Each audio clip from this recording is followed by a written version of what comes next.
සඳකට පහනක් වගේ දෙයක් තියෙනවා මේ. මුරුගල් දෙක තියෙනවා.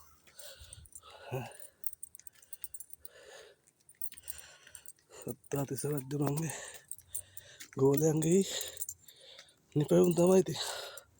අපේ හෙළ යක්කන්ගේ යක්කයින්ගේ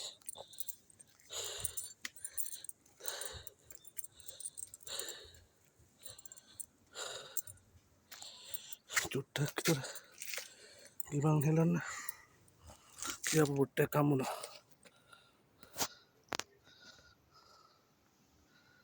අම්මා මම කිව්වේ අනිවාර්ය දවසේ පෙම්සු ඉඳලා පුංචි පුංචි රංගිලා මල්ලිලා නැතුවම නෙමෙයි කැම්පස් එකේ වහලානේ. අතුටි ඕගොල්ලෝ වැඩි කරගෙන යන්න. මෙන්න මාසෙ පිට කරලා අපි යවනග විහාර ගමන ස්ටාර්ට් කරමු. බලන් ඉඳි ප්‍රමාද වැඩි. ඒකින්ද පටන් ගමු. කටාරම් පාර. සද්දාතිස්ස රජුරු ගිමන් හැලිය කියලත් සටහනක් තියෙනවා. ඒ කෙසේ නමුත් වේලයන්ගේ සුත්තං පරයන් කරපු මෙතන මේ කගොටු දෙයක් තියෙනවා. මොනවා හරි යම්කිසි ලීඩයක් හරි හිටවන්න මොකක් හරි සපෝට් එකක් ගත්ත දෙයක් වෙන්න ඕනේ. ගලේ හල් තියෙන ගල් පඩි මෙයා චීස් කෑලි වගේ කපලා දෙන හරි කෙලින්ම ආයි නූලට කපලා දිනවා.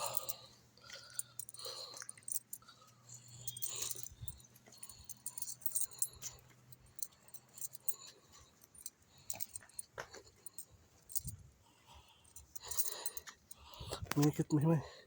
ඔය ඊගානෙත් වතුර පාර බහින්න අමුතු අරිට වෙක් කරන්නේ නැති වෙන රත්න කටාරම අපි කලින් ගිය බලපු උල්ලේනේ මේට වතුර වෙක් කරනකොට ඒක කපලා මෙහෙන් යවලා මේක මාර නිර්මාණයක් ඈ. මේ බලන්න විතරනේ උඩ මේ ඔකුල ගොඩක් කට්ටිය ඇවිල්ලා ඇති බලලා ඇති.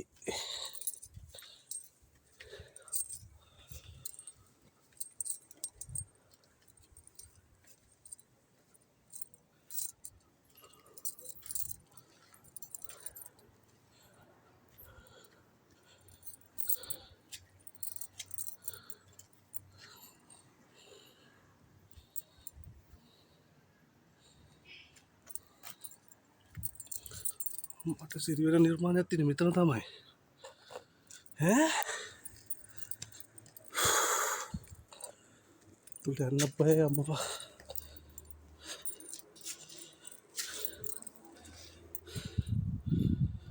මේ දේවල් ඒ වද්ද පුලි තාම හිතන්න බෑ. මොකක් හරි හොඳ නෙවියෝ දාලා තියෙනවා මේ.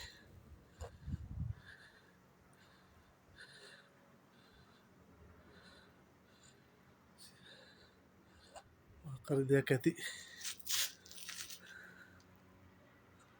ඒ අපේ මෝඩ මිනිස්සු මේවා අම්මපා මේවා හෙළ යක්කයින්ගේ වැඩ තමයි.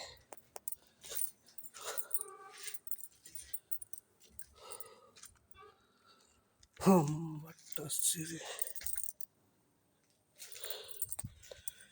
මේවා මේ කොහොම කරලාද කටාරම ගහලා තියෙන ගහිල්ල.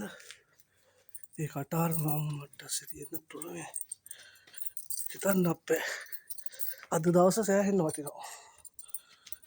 ඒ කටාරම ඉතින් නවත්තලා මෙතනින් ගහලා මං ආපු දෙම් ආපු ටික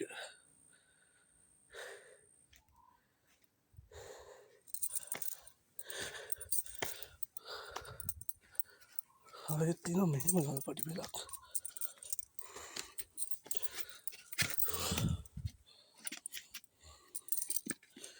මෙහෙම තියෙනවා. ඉතින් රජුරුව වැඩක් හින්දා තමයි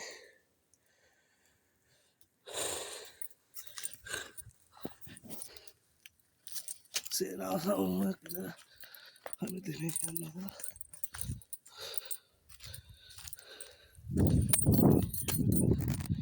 කල්ලින් අදහස් දෙයක් තියෙනවා. ඕවා නිකන් විනාශ කරන්න නෙමෙයි අපි රකින්න ඕනේ.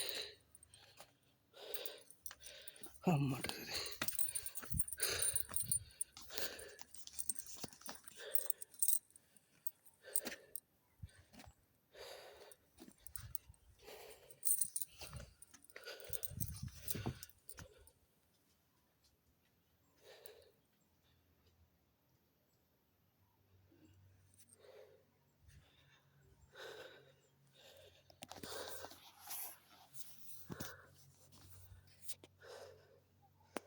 එක්ක බහින්න බැරි වුණා නැත්නම් මම නගිනවා.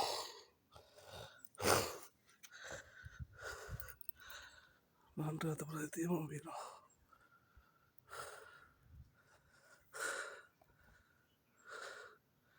රුවන්වැලි මහසෑයත් මෙතනට පේනවා.